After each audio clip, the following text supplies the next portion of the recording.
نوکان او ویخته دا د کله نه کټ کول پکار نه دي، ځکه چې کم کسان قرباني کوي، اکو ښځه ده اکو سړی دی، خو جناب چا چې قربانیان نیولي نو هغوی به نوکان او ویخته نه کټ کوي. نو مولانا صاحب دا فرض دي که واجب دي که سنت دي؟ او دویمه دا خبره که دا مونږ کټ کوو نو آیا زموږ قرباني خرابېږي؟ او درېیمه دا خبره دا به د کله نه مونږه شروع کو په دې عمل باندې کله نه شروع کو. ټول د مخکې جنابو دا مستحب عمل دی. کم کسان چې قرباني کوي ښځه ده که سړی دی هغه له پکار دي چې دا 10 ورځې کمې نه وي شي.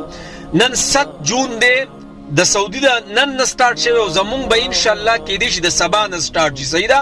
یعنی په 17 تاریخ اختر دی غټه دا 10 ورځې د غټ اختر نه مخکې چې دا کمې 10 ورځې دي په دې کې ویښته او نوکان دا به نه واړه کې. دا مستحب خبره ده.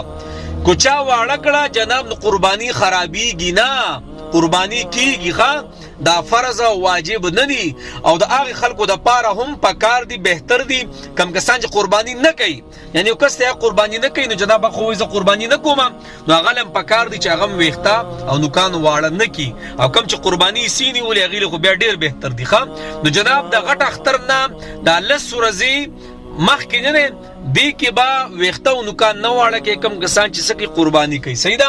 دویمه دا خبره جنابو که چا واړه کړه نو مسله نشته، دا فرض او واجب نه دي ښه.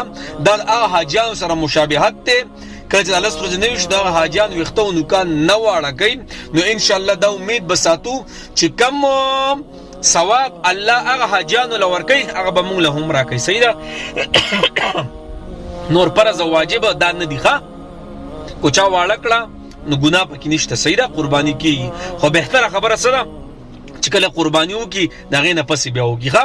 ډېر کسان د اختر په شپه باندې ځي سقاو ته او ګیرې میرې بیا دغه کوي چې بس وایي اختر خو شو. نه چې د اختر قرباني نه کړي جناب د هغې پورې نشي کولی مونږ. صحیح ده؟ چې کله قرباني وشي د هغې نه پس جناب بس بیا هر څه برابر که. صحیح ده؟